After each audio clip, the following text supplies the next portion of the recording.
Olá, que bom estarmos juntos mais um domingo. Queria convidar você a abrir sua Bíblia comigo, se ela está aí à sua mão, no capítulo 9 de Lucas, e queria ler com você a partir do verso de número 22. São palavras de Jesus. Jesus disse o seguinte: é necessário que o Filho do Homem sofra muitas coisas, seja rejeitado pelos líderes religiosos, pelos chefes dos sacerdotes e pelos mestres da lei, seja morto e ressuscite no terceiro dia. Jesus dizia a todos: se alguém quiser acompanhar-me, negue-se a si mesmo, tome diariamente a sua cruz e siga-me.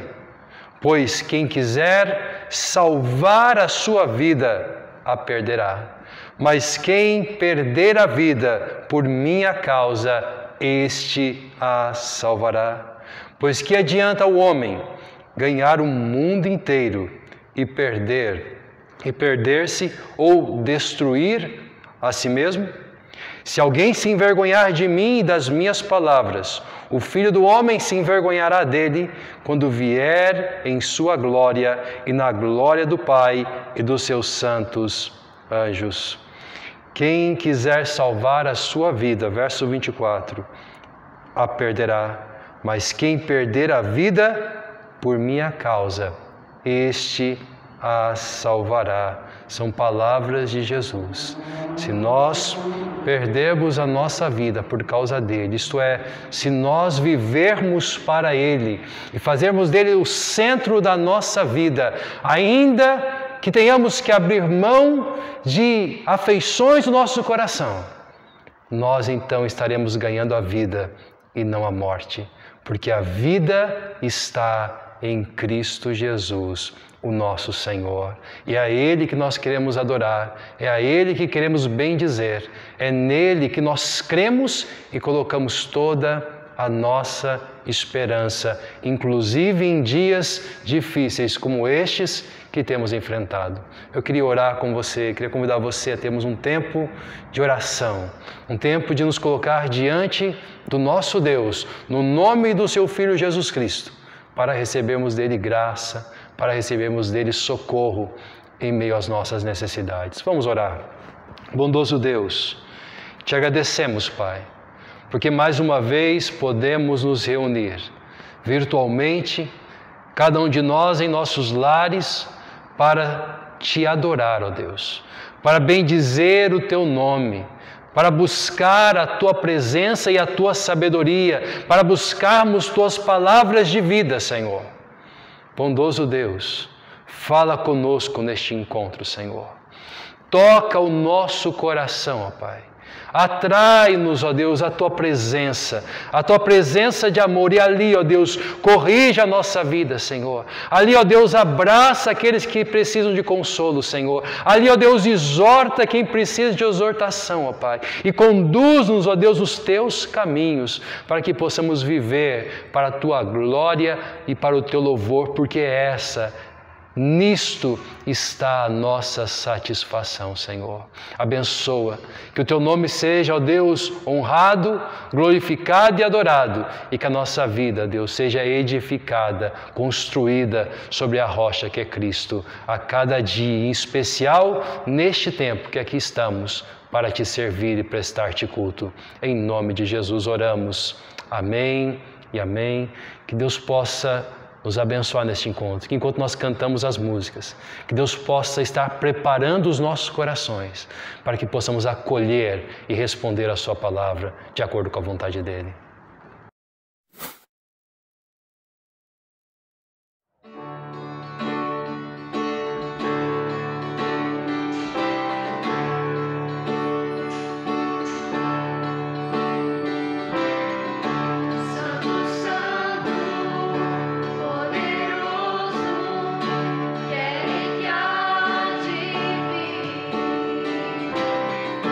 Deus da glória, és tão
Em nossa série de mensagens, Cenas da Páscoa, o drama da salvação, estamos observando 5 cenas da Páscoa capturadas pelas lentes do Evangelho segundo Lucas. E estamos dando a cada gravação de cena um nome. Na primeira cena, chamamos de O Plano, que é a cena da última ceia de Jesus. Na segunda cena, chamamos de A Aflição, que é a cena em que Jesus está no Getsêmani, cena da semana passada. Na terceira cena, que será a de hoje, O Julgamento, é a cena do julgamento de Jesus. A quarta cena estamos chamando, ou chamaremos no próximo domingo, de A Entrega, que é a cena da crucificação de Jesus. E a quinta e última cena será A Vitória, a cena da ressurreição de Jesus. Entendemos que cada cena da Páscoa faz parte do drama da salvação, que foi arquitetado e executado por Deus em Cristo Jesus desde a eternidade, mas que foi manifesto a nós na primeira Páscoa cristã, cujo anticlímax é a prisão, a sentença de morte e a crucificação de Jesus, e o clímax, é claro, é a ressurreição de Jesus dentre os mortos. Hoje entraremos na terceira cena da Páscoa, ou seja, na cena da prisão, julgamento e sentença de Jesus. E chamaremos esta parte toda da história de O Julgamento. E ao invés de ler toda essa extensa cena agora, a leremos na medida em que transitarmos de uma tomada de cena para outra tomada de cena. A cena do julgamento de Jesus foi gravada por Lucas em 6 tomadas de cena diferentes. Na primeira tomada de cena, Jesus é julgado. Na primeira tomada de cena, Jesus é julgado por Judas como alguém digno de ser traído. Isso está do verso 47 ao começo do verso 54. Então a cena de Jesus no Getsêmani, que chamamos de A Aflição no domingo anterior, termina com a traição de Judas, que marca a transição da aflição para o julgamento. Lucas narra esta primeira tomada de cena do julgamento desta forma, versículo 47. Enquanto ele ainda falava, apareceu uma multidão conduzida por Judas, um dos 12. Este se aproximou de Jesus para saudá-lo com um beijo. Mas Jesus lhe perguntou: Judas, com um beijo você está traindo o Filho do Homem? Ao verem o que ia acontecer, os que estavam com Jesus lhe disseram: Senhor, atacaremos com espada? E um deles feriu o servo do sumo sacerdote, decepando-lhe a orelha direita. Jesus, porém, respondeu: Basta! E tocando na orelha do homem, ele o curou. Então Jesus disse aos chefes dos sacerdotes e aos oficiais da guarda do templo e aos líderes religiosos que tinham vindo procurá-lo: Estou eu chefiando alguma rebelião para que vocês tenham vindo com espadas e varas? Todos os dias eu estava com vocês no templo e vocês não levantaram a mão contra mim. Mas esta é a hora de vocês, quando as trevas reinam. Então, prendendo, levaram-no para a casa do sumo sacerdote. Nessa primeira tomada de cena do julgamento de Jesus, Judas, que ocupava um lugar de destaque, sendo responsável por administrar os recursos, julga que Jesus era digno de traição e então o trai com um beijo. Judas era um traidor ingrato, Judas era um traidor dissimulado, e agindo conforme a natureza que lhe era própria, cumpre os propósitos soberanos de Deus, de aplicar em Cristo a sentença outrora pronunciada contra toda a humanidade, isso é, a morte, porque o salário do pecado, o salário da desconexão de Deus, é a morte, a separação de Deus e de tudo aquilo que é bom. Essa decisão foi tomada lá pelos nossos primeiros pais e vem sendo repetida por mim e por você, todas as vezes em que eu e você não colocamos Deus como centro e a prioridade da nossa vida e assim ferimos o primeiro mandamento de Deus. Então, vem palavras extraordinárias de Jesus nos últimos versos, no verso 53, melhor dizendo, quando Jesus diz o seguinte: esta é a hora de vocês, quando as trevas reinam. Há momentos em que as trevas reinam, mas nunca antes e nunca depois da hora determinada por Deus. Lembre-se daquilo que está escrito, ou como a Bíblia começa em Gênesis capítulo 1, verso 1 e 2, onde Deus está presente no caos, impedindo de ir além dos seus limites. Gênesis 1, verso 1 e 2 diz: no princípio Deus criou o céu e a terra, era a terra sem forma e vazia, trevas cobriam o abismo, trevas cobriam a face do abismo, o caos estava instaurado, e Gênesis continua, e o Espírito de Deus se movia sobre a face das águas, para que o caos, para que as trevas não fossem além daquilo que deveriam ir. É disso que Jesus está dizendo a eles, que as trevas reinam naquele momento, mas ela tem hora para começar e ela tem hora para terminar. Por isso pense nisso. Haverão dias de trevas para mim, haverão dias de trevas para você. Mas nenhum destes dias pode ameaçar o plano salvífico de Deus para a minha vida e para a sua vida. Haverão sim dias de trevas, mas Deus também estará presente nesses dias de trevas e os seus planos salvíficos não poderão ser frustrados. A cena do julgamento de Jesus foi gravada por Lucas em 6 tomadas de cenas. Na segunda tomada de cena, Jesus agora é julgado por Pedro. Julgado por Pedro como alguém que é digno de ser negado. A partir do versículo 54, parte B, até o versículo 67, nós vemos isso.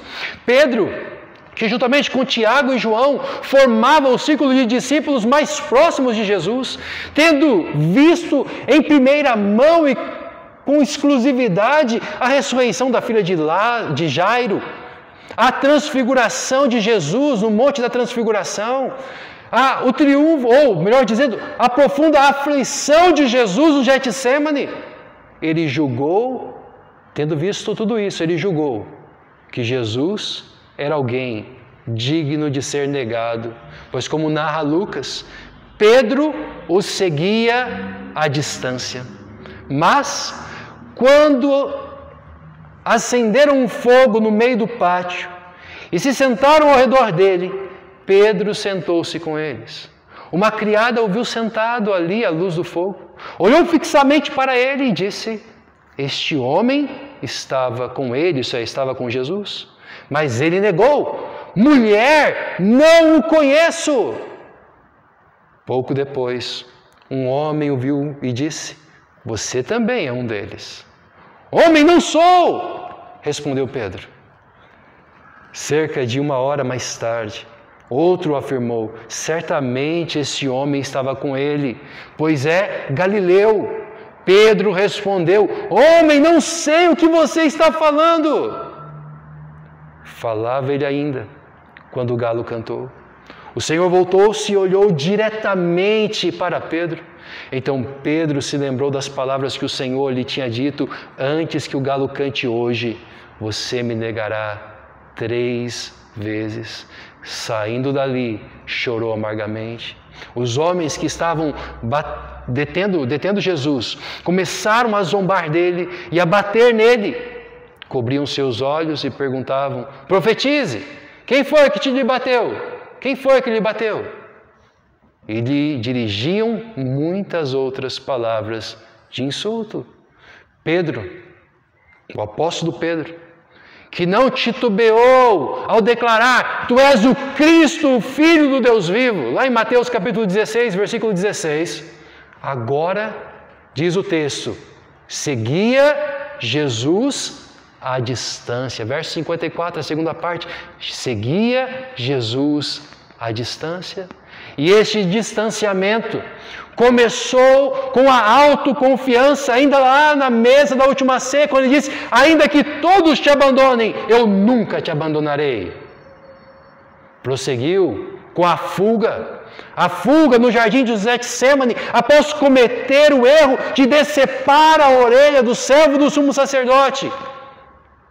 E então culminou no ato de negar Jesus. E assim se cumpriu as Escrituras, que conforme Isaías 53, verso 3, diz o seguinte, dizendo sobre Jesus: foi desprezado e rejeitado pelos homens. Um homem de tristeza e familiarizado com o sofrimento, como alguém de quem os homens escondem o rosto. Foi desprezado. E nós não o tínhamos em estima. Pense no que eu vou dizer para você agora. Não há distância segura para aqueles que estão seguindo Jesus. Não há distância de Jesus segura para aqueles que estão seguindo Jesus. Se nos distanciarmos dele, como Pedro fez naquele momento, nos perderemos dele e faremos besteira. Mas, se permanecermos ao lado dele, também nos perderemos, mas nos perderemos nele e nos perderemos por ele. E estas perdas momentâneas e passageiras serão como para nós coroas de glória, porque estaremos participando da história dele, estaremos participando da história de Jesus, dos seus atos salvíficos, daquilo que ele está fazendo em nossa vida e no mundo. Pois, como ele disse, nós abrimos o culto com isso. Pois quem quiser salvar a sua vida, a perderá. Mas quem perder a sua vida por minha causa, diz Jesus, este a salvará. A cena do julgamento de Jesus foi gravada por Lucas em 6 tomadas de cenas. A terceira tomada de cena é esta: Jesus, ou da terceira tomada de cena, Jesus é julgado pelo Sinédrio como alguém digno de morte. Ele é julgado pelo Sinédrio como alguém digno de morte. Depois de assistirmos Jesus sendo julgado como digno de traição e digno de ser negado, agora o observamos em uma nova tomada de cena, sendo julgado pelo Sinédrio, onde as principais autoridades de Israel se reuniam para julgar. Seu julgamento ali acontece assim, verso 66. Ao romper do dia, reuniu-se o Sinédrio, tanto os chefes dos sacerdotes quanto os mestres da lei, e Jesus foi levado perante eles. Se você é o Cristo, diga-nos, disseram eles. Jesus respondeu: se eu vos disser, não crereis em mim. Se eu vos perguntar, não me respondereis. Mas de agora em diante, o Filho do Homem estará assentado à direita de Deus Todo-Poderoso. Perguntaram-lhe todos: então você é o Filho de Deus? Vós estáis dizendo que eu sou, respondeu Jesus. Eles disseram: por que precisamos de mais testemunhas? Acabamos de ouvir dos próprios lábios dele. No lugar onde se assentavam aqueles sob cujos ombros repousavam a missão de preservar viva a esperança messiânica, Jesus, o Messias, é julgado como alguém digno de morte.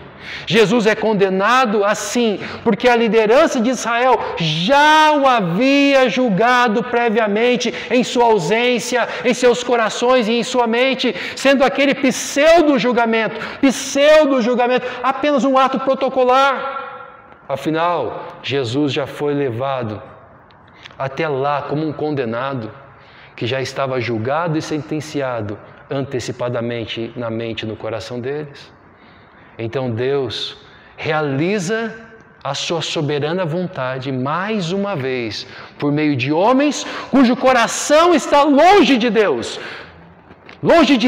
e longe de sua vontade, embora estes homens estejam tão perto de Deus, estejam tão perto de circunstâncias que remetem a Deus.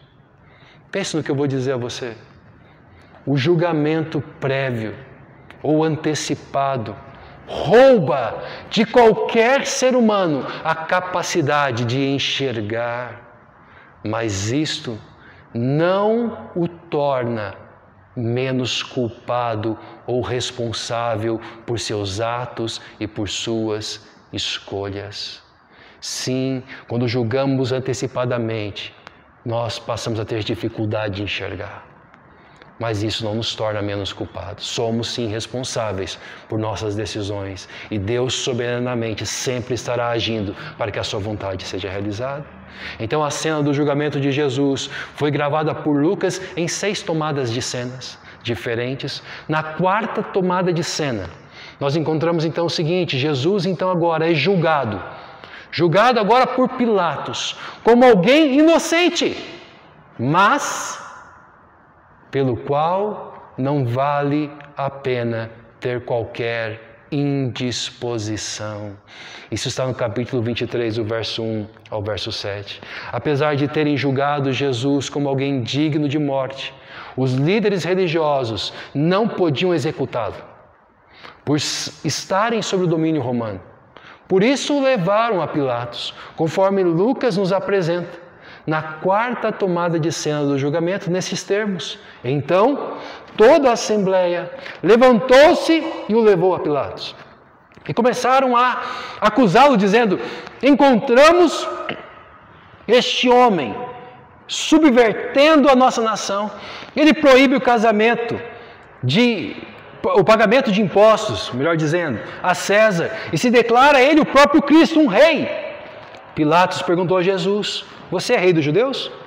Tu o dizes, respondeu Jesus. Então Pilatos disse aos chefes dos sacerdotes e à multidão: não encontro motivo para acusar este homem. Mas estes insistiam: ele está subvertendo o povo em toda a Judéia e com seus ensinamentos. Começou na Galiléia e chegou até aqui. Ouvindo isso, Pilatos perguntou se Jesus era galileu. Quando ficou sabendo que ele era da jurisdição de Herodes, enviou a Herodes, que também estava em Jerusalém naqueles dias. Após inquirir Jesus a respeito das acusações apresentadas por aqueles que o julgaram digno de morte, sem dar-lhe chance de defesa, pois já o haviam julgado antecipadamente em sua mente e seu coração, Pilatos declara não ter encontrado motivo para acusar Jesus. Mas o fato é que, apesar de julgá-lo claramente inocente, Pilatos julga que Jesus não é alguém por quem vale a pena se indispor. E assim, buscando evitar qualquer prejuízo pessoal, Pilatos empurra o assunto para Herodes. Pensando nisso, queria convidar você a pensar o seguinte: a vida vivida a partir de nós mesmos e para nós mesmos nos torna indisponíveis ao outro e nos torna indiferentes à justiça.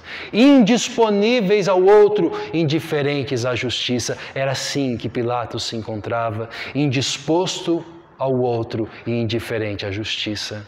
A cena do julgamento de Jesus foi gravada por Lucas em 6 tomadas de cenas diferentes. E na 5ª tomada de cena, nós encontramos então Jesus ali.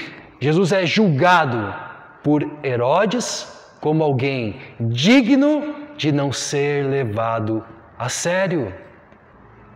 Herodes julga Jesus como alguém que é digno de não ser levado a sério.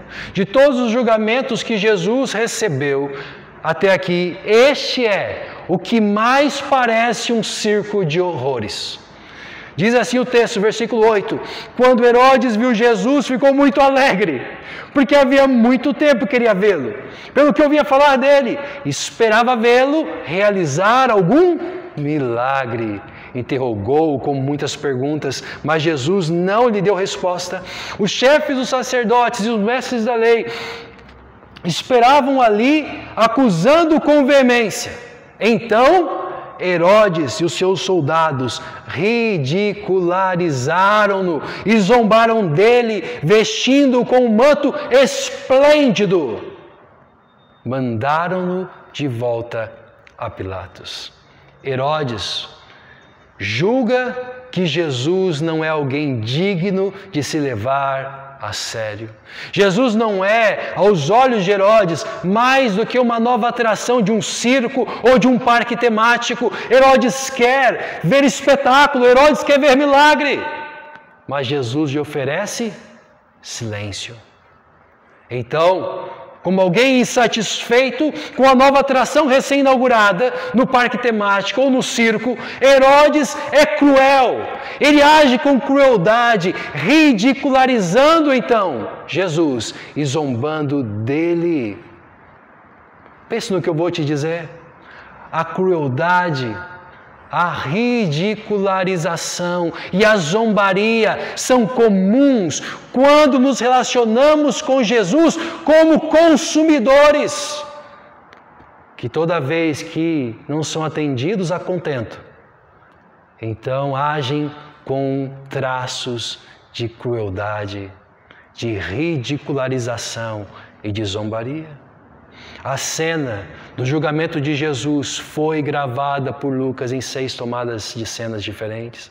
E na 6ª tomada de cena, Jesus é julgado novamente por Pilatos, como alguém inocente, mas agora condenado para satisfazer a opinião pública. Isso nós encontramos no verso 12 ao verso 25. Depois de se divertir às custas de Jesus, Herodes o devolve a Pilatos, que repetiu ao menos 3 vezes que seu julgamento era o mesmo de antes. Isto é, Jesus é inocente, tanto aos olhos dele como aos olhos de Herodes, como o próprio Pilatos interpreta a ação de Herodes ao enviar Jesus de volta. Diz assim o texto, versículo 12: Herodes e Pilatos, que até ali eram inimigos, naquele dia tornaram-se amigos. Pilatos reuniu os chefes dos sacerdotes, as autoridades e o povo, dizendo-lhes: vocês me trouxeram este homem como alguém que estava incitando o povo à rebelião. Eu o examinei da presença de vocês e não achei nenhuma base para as acusações que fazem contra ele. Nem Herodes, pois ele o mandou de volta para nós. Como podem ver, ele nada fez que mereça a morte. Portanto, eu o castigarei e depois o soltarei. Ele era obrigado a soltar-lhes um preso durante a festa. A uma só voz, eles gritaram, isto é, o povo gritou: acaba com ele, acaba com Jesus, solta-nos Barrabás. Barrabás havia sido lançado na prisão por causa de uma insurreição na cidade e por assassinato. Desejando soltar a Jesus, Pilatos dirigiu-se a eles novamente, mas eles continuaram gritando: crucifica-o, crucifica-o. Pela 3ª vez ele lhes falou: por quê? Que crime este homem cometeu? Não encontrei nele nada digno de morte. Vou mandar castigá-lo e depois o soltarei. Eles, porém, pediam insistentemente, com fortes gritos, que ele fosse crucificado. Preste atenção. E a gritaria prevaleceu. Então Pilatos decidiu fazer a vontade deles. Libertou o homem que havia sido lançado na prisão por insurreição e assassinato, aquele que eles haviam pedido, e entregou Jesus à vontade deles, do povo e de sua liderança. Apesar de julgado inocente, Jesus é condenado para satisfazer a opinião pública e a pressão do povo. E assim se encerra a cena do julgamento com essa última tomada de cena, onde a inocência de um homem não é suficiente para libertá-lo.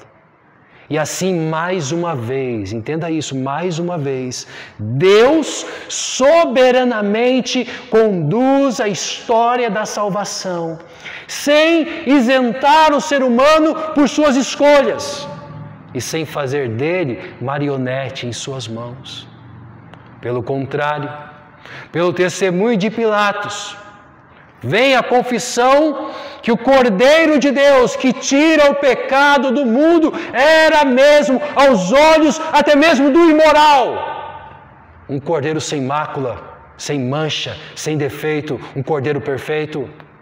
A respeito disso, o apóstolo Pedro escreveu em sua primeira carta, capítulo 1, verso 18 a 20, pois vocês sabem que não foi por meio de coisas perecíveis como prata e ouro que vocês foram redimidos, resgatados, salvos de sua maneira vazia de viver, que lhes foi transmitida por seus antepassados, por nossos primeiros pais, Adão, Eva, mas pelo precioso sangue de Cristo, como de um cordeiro sem mancha e sem defeito, conhecido antes da criação do mundo, revelado nestes últimos tempos em favor de vocês. Pense no que eu vou dizer a você. Quantas e quantas vezes o barulho incômodo e convicto da maioria, ou o barulho incômodo e convicto dos mais barulhentos, nos levam a acomodar as coisas e a fechar os olhos para aquilo que é claro e evidente. Quantas vezes o barulho de muitos ou de alguns, mas um barulho alto e convicto, não nos faz fechar os olhos para a verdade, não nos faz fechar os olhos para aquilo que está nítido diante de nossos olhos.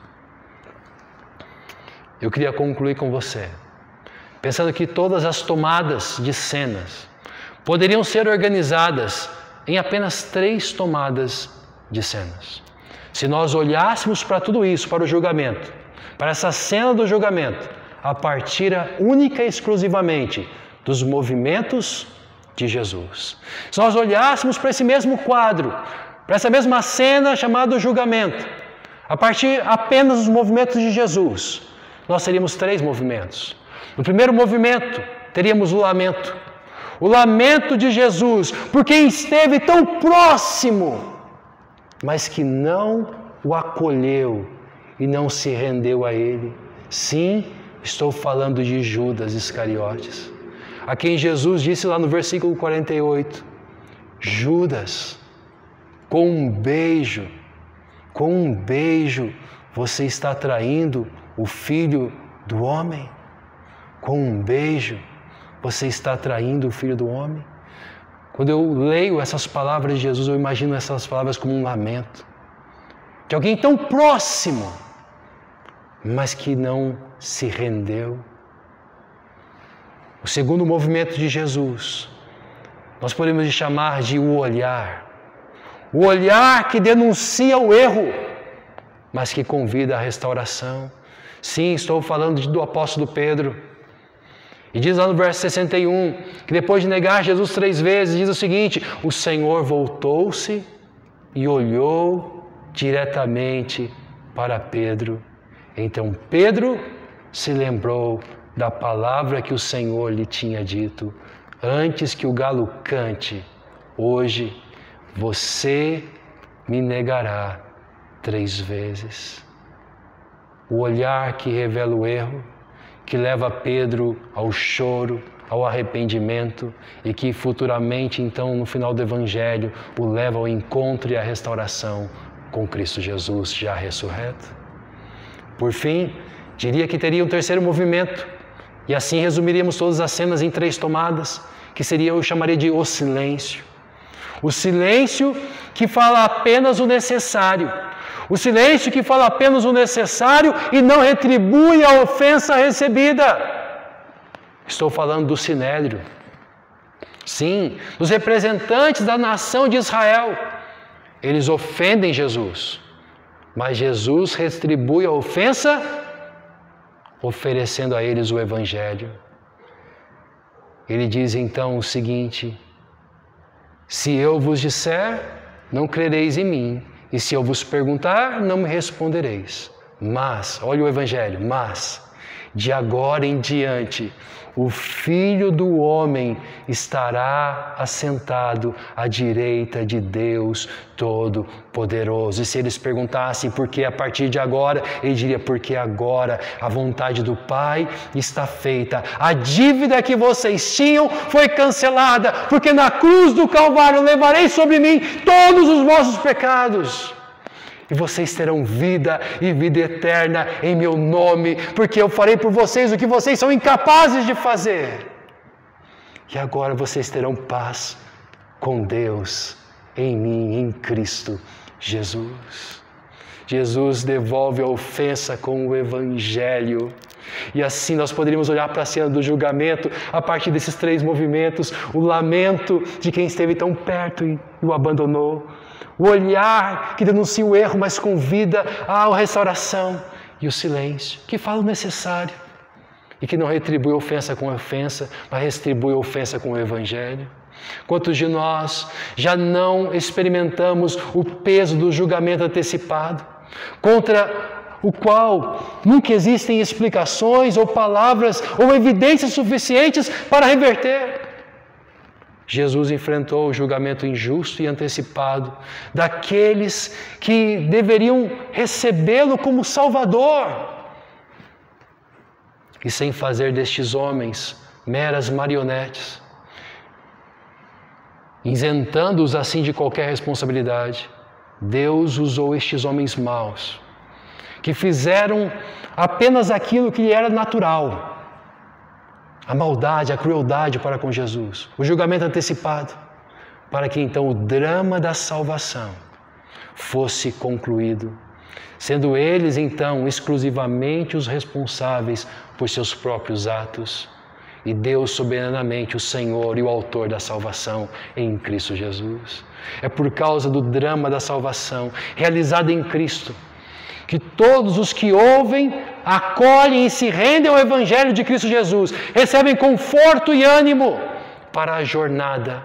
Pois embora haja tempo em que as trevas reinem, sim, há tempos em que as trevas reinem, este reinado não extrapola os limites estabelecidos por Deus. Por isso, para a gente poder refletir e praticar, não só nessa semana, mas na nossa vida. Primeiro, deixe que o julgamento de Deus seja tudo o que importa, especialmente quando você estiver enfrentando as trevas, principalmente naqueles momentos em que as trevas reinam na sua história. Lembre-se que Jesus suportou o julgamento dos homens, seguro no julgamento de Deus. E o julgamento de Deus era: tu és meu filho amado, em ti me agrado. E todos os que creem nele recebem de Deus o mesmo julgamento. Somos filhos e filhas amadas, em quem Deus tem prazer, em quem Deus tem alegria, por causa do sacrifício de Cristo Jesus. Segundo, não tema ou se desespere diante do julgamento antecipado dos homens, pois este é inevitável e é volátil. Mas o julgamento de Deus em Cristo Jesus é perene, é constante e renova o nosso vigor e a nossa esperança. Terceiro, quando for julgado ou julgada injustamente, lembre-se dos 3 movimentos de Jesus: lamento, o olhar e o silêncio, que fala apenas o necessário e não retribui a ofensa com ofensa. E então, siga os passos do seu Senhor e do seu Salvador, encontrando nele a sabedoria para agir. E por fim, por último, cuidado. Cuidado para que você não venha a ser alguém que julga os outros antecipadamente, assim como julgaram o seu Salvador e o seu Senhor. Que não sejamos nós, não tenhamos nós o mesmo comportamento que tiveram aqueles que submeteram o nosso Senhor a um julgamento antecipado e injusto. Que Deus nos abençoe para julgarmos menos. Que Deus nos abençoe para sofrermos menos com o julgamento alheio. sobre nós. Viva todos os dias e viva todas as circunstâncias alicerçados no julgamento daquele que Jesus nos ensinou a chamar de Pai. E Ele olha para nós por causa de Jesus e Ele diz: Tu és meu filho amado, Tu és minha filha amada, eu tenho alegria na sua vida. Ele começou uma boa obra em mim e em você, Ele vai completar, ainda que tenhamos que enfrentar dias de trevas, dias de julgamentos injustos. Que Deus abençoe a sua vida. Eu queria orar com você. Querido Deus, te rogamos, ajuda-nos, Senhor. Ajuda-nos a julgar menos. Ajuda-nos, Senhor, a suportar o julgamento de outros sobre nós. Que nós possamos, ó Deus, ter as mesmas atitudes de Jesus. É a nossa petição, em nome de Teu Filho. Amém e amém. Quanto ao mais, que o amor de Deus, o nosso Pai, que a graça de Jesus, Senhor e Salvador nosso, que o consolo, o ânimo e a sabedoria do Espírito repouse sobre a tua vida, sobre o teu lar e sobre todo o povo de Deus hoje e sempre. Amém e amém. Que Deus abençoe a sua semana.